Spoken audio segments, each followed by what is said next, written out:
Paz seja convosco, eu sou a pastora Vânia e hoje é o dia 308 da nossa leitura diária da Palavra de Deus. Estamos lendo o Evangelho de São João e hoje faremos a leitura do capítulo 11 e do capítulo 12.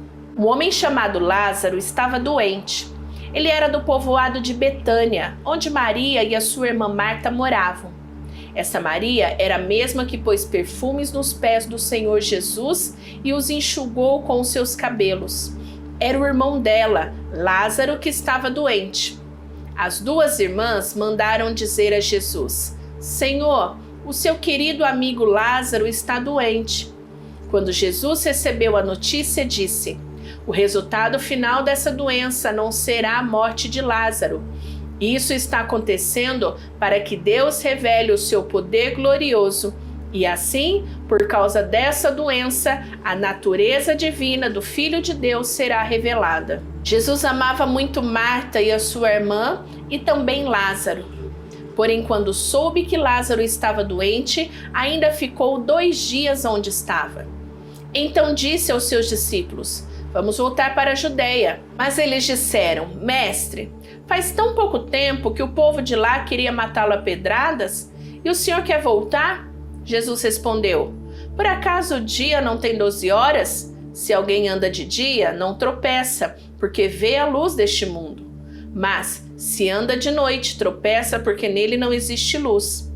Jesus disse isso e depois continuou: o nosso amigo Lázaro está dormindo, mas eu vou lá acordá-lo. Senhor, se ele está dormindo, isso quer dizer que vai ficar bom, disseram eles. Mas o que Jesus queria dizer era que Lázaro estava morto, porém eles pensavam que ele estivesse falando do sono natural. Então Jesus disse claramente: Lázaro morreu, mas eu estou alegre por não ter estado lá com ele. Pois assim vocês vão crer. Vamos até a casa dele. Então Tomé, chamado o Gêmeo, disse aos outros discípulos: vamos nós também, a fim de morrer com o mestre? Quando Jesus chegou, já fazia 4 dias que Lázaro havia sido sepultado. Betânia ficava a menos de 3 quilômetros de Jerusalém. E muitas pessoas tinham vindo visitar Marta e Maria para as consolarem por causa da morte do irmão. Quando Marta soube que Jesus estava chegando, foi encontrar-se com ele. Porém Maria ficou sentada em casa. Então Marta disse a Jesus: se o Senhor estivesse aqui, o meu irmão não teria morrido. Mas eu sei que mesmo assim, Deus lhe dará tudo que o Senhor pedir a ele. O seu irmão vai ressuscitar, disse Jesus. Marta respondeu: eu sei que ele vai ressuscitar no último dia. Então Jesus afirmou: eu sou a ressurreição e a vida. Quem crê em mim, ainda que morra, viverá. E quem vive e crê em mim nunca morrerá. Você acredita nisso? Sim, Senhor, disse ela. Eu creio que o Senhor é o Messias, o Filho de Deus, que devia vir ao mundo. Depois de dizer isso, Marta foi, chamou Maria, sua irmã, e lhe disse em particular: o mestre chegou e está chamando você. Quando Maria ouviu isso, levantou-se depressa e foi encontrar-se com Jesus, pois ele não tinha chegado ao povoado, mas ainda estava no lugar aonde Marta o havia encontrado. As pessoas que estavam na casa com Maria, consolando-a, viram que ela se levantou e saiu depressa. Então foram atrás dela, pois pensavam que ela ia ao túmulo para chorar ali. Maria chegou ao lugar onde Jesus estava e logo que o viu, caiu aos pés dele e disse: se o Senhor estivesse aqui, o meu irmão não teria morrido. Jesus viu Maria chorando e viu as pessoas que estavam com ela chorando também. Então ficou muito comovido e aflito e perguntou: onde foi que vocês o sepultaram? Venha ver, Senhor, responderam. Jesus chorou. Então as pessoas disseram: vejam como ele amava Lázaro.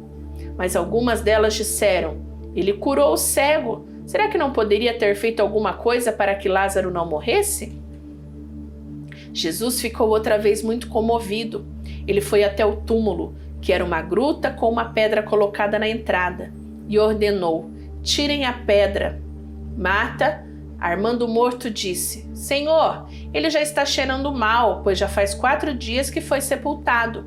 Jesus respondeu: Eu não lhe disse que, se você crer, você verá a revelação do poder glorioso de Deus? Então tiraram a pedra.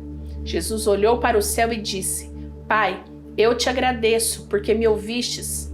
Eu sei que sempre me ouves, mas eu estou dizendo isso por causa de toda essa gente que está aqui, para que eles creiam que tu me enviaste. Depois de dizer isso, gritou: Lázaro, venha para fora! E o morto saiu, e os seus pés e as suas mãos estavam enfaixados com tiras de pano, e o seu rosto estava enrolado com um pano. Então Jesus disse: Desenrolem as faixas e deixem que ele vá. Muitas pessoas que tinham ido visitar Maria viram o que Jesus tinha feito e creram nele. Mas algumas pessoas voltaram e contaram aos fariseus o que ele havia feito. Então os fariseus e os chefes dos sacerdotes se reuniram com o conselho superior e disseram: O que é que nós vamos fazer? Este homem está fazendo muitos milagres. Se deixarmos que ele continue fazendo essas coisas, todos vão crer nele. Aí as autoridades romanas agirão contra nós e destruirão o templo e o nosso país. Então Caifás, que naquele ano era o grande sacerdote, disse: Vocês não sabem nada. Será que vocês não entendem que para vocês é melhor que morra apenas um homem pelo povo do que deixar que o país todo seja destruído? Naquele momento, Caifás não estava falando por si mesmo, mas, como ele era o grande sacerdote daquele ano, estava profetizando que Jesus ia morrer pela nação. E não somente pela nação, mas também para reunir em um só corpo todos os filhos de Deus que estão espalhados por toda parte. Então, daquele dia em diante, os líderes judeus fizeram planos para matar Jesus. Por isso, ele já não andava publicamente na Judéia, mas foi para uma região perto do deserto, a uma cidade chamada Efraim, e ficou ali com seus discípulos. Faltava pouco tempo para a festa da Páscoa. Muitos judeus foram a Jerusalém antes da festa para tomar parte da cerimônia de purificação. Eles procuravam Jesus e no pátio do templo perguntavam uns aos outros: O que é que vocês acham? Será que ele vem à festa? Os chefes dos sacerdotes e os fariseus queriam prender Jesus. Por isso, tinham dado ordem para que, se alguém soubesse, contasse onde ele estava. 6 dias antes da Páscoa, Jesus foi ao povoado de Betânia, onde morava Lázaro, a quem ele tinha ressuscitado. Prepararam ali um jantar para Jesus. Marta ajudava a servir, e Lázaro era um dos que estavam à mesa com ele. Então Maria pegou um frasco cheio de um perfume muito caro, feito de nardo puro. Ela derramou o perfume nos pés de Jesus e os enxugou com seus cabelos, e toda a casa ficou perfumada. Mas Judas Iscariotes, o discípulo que ia trair Jesus, disse: Este perfume vale mais de 300 moedas de prata. Por que não foi vendido e o dinheiro dado aos pobres? Judas disse isso não porque tivesse pena dos pobres, mas porque era ladrão. Ele tomava conta da bolsa de dinheiro e costumava tirar do que punham nela. Então Jesus respondeu: Deixem Maria em paz, que ela guarde isso para o dia do meu sepultamento. Os pobres estarão sempre com vocês, mas eu não estarei sempre com vocês. Muitas pessoas ficaram sabendo que Jesus estava em Betânia, então foram até lá, não só por causa dele, mas também para ver Lázaro, o homem que Jesus tinha ressuscitado. Então os chefes dos sacerdotes resolveram matar Lázaro também, pois, por causa dele, muitos judeus estavam abandonando os seus líderes e crendo em Jesus. No dia seguinte, a grande multidão que tinha ido à festa da Páscoa ouviu dizer que Jesus estava chegando a Jerusalém. Então eles pegaram ramos de palmeiras e saíram para se encontrar com ele, gritando: Hosana a Deus! Que Deus abençoe aquele que vem em nome do Senhor! Que Deus abençoe o Rei de Israel! Jesus procurou um jumentinho e o montou, como dizem as Escrituras Sagradas. Povo de Jerusalém, não tenha medo. Veja, aí vem o seu rei, montado num jumentinho.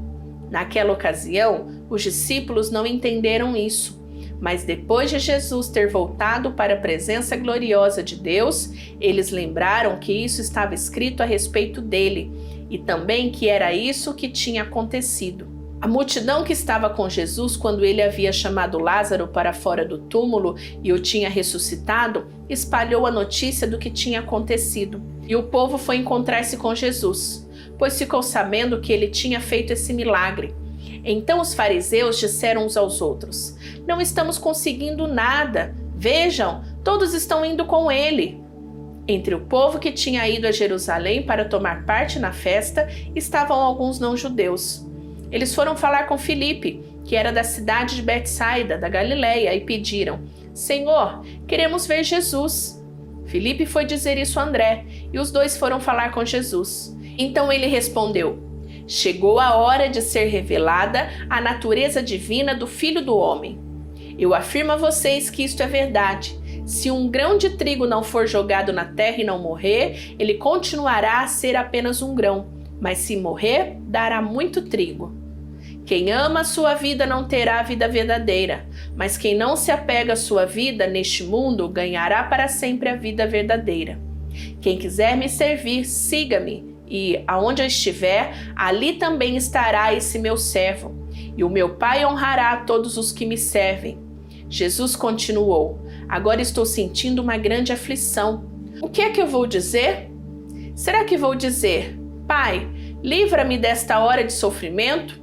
Não, pois foi para passar por esta hora que eu vim. Pai, revela a tua presença gloriosa. Então do céu veio uma voz que dizia: eu já a revelei e a revelarei de novo.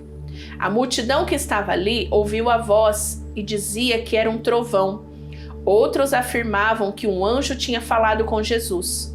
Mas ele disse: não foi por minha causa que veio esta voz, mas por causa de vocês. Chegou a hora de este mundo ser julgado, e aquele que manda nele será expulso. E quando eu for levantado da terra, atrairei todas as pessoas para mim. Ele dizia isso para indicar de que maneira ia morrer. A multidão perguntou: a nossa lei diz que o Messias vai viver para sempre. Como é que o Senhor diz que o Filho do Homem precisa ser levantado da terra? Quem é esse Filho do Homem? Jesus respondeu: a luz estará com vocês ainda um pouco mais. Vivam a sua vida enquanto vocês têm essa luz, para que a escuridão não caia de repente sobre vocês. Quem anda na escuridão não sabe para onde vai. Enquanto vocês têm a luz, creiam na luz para que possam viver na luz. Depois que Jesus disse isso, foi embora e se escondeu de novo. Eles tinham visto Jesus fazer todos esses milagres, mas não criam nele. Para que se cumprisse o que disse o profeta Isaías: Senhor, quem creu na nossa mensagem? E quem viu que era o Senhor que estava agindo? Não podiam crer porque, como disse Isaías, Deus cegou os olhos deles e fechou a mente deles, para que não vejam e não entendam, e não se voltem para ele e sejam curados por ele. Isaías disse isso porque viu a revelação da natureza divina de Jesus e falou a respeito dele. No entanto, muitos líderes judeus creram em Jesus, mas não falavam publicamente a favor dele para que os fariseus não os expulsassem da sinagoga. Eles gostavam mais de ser elogiados pelas pessoas do que de ser elogiados por Deus. Jesus disse bem alto: quem crê em mim, crê não somente em mim, mas também naquele que me enviou. Quem me vê, vê também aquele que me enviou. Eu vim ao mundo como luz, para que quem crê em mim não fique na escuridão. Se alguém ouvir a minha mensagem e não a praticar, eu não o julgo, pois eu vim para salvar o mundo e não para julgá-lo. Quem me rejeita e não aceita a minha mensagem, já tem quem vai julgá-lo. As palavras que eu tenho dito serão o juiz dessa pessoa no último dia. Eu não tenho falado em meu próprio nome, mas o Pai que me enviou é que me ordena o que devo dizer e anunciar. E eu sei que o seu mandamento dá a vida eterna. O que eu digo é justamente aquilo que o Pai me mandou dizer. Concluímos a leitura de hoje. E eu vou te esperar amanhã. Não esquece de apertar o botão do gostei e de compartilhar esse vídeo na rede social. Beijo da pastora Vânia. Fica com Deus. Tchau, tchau.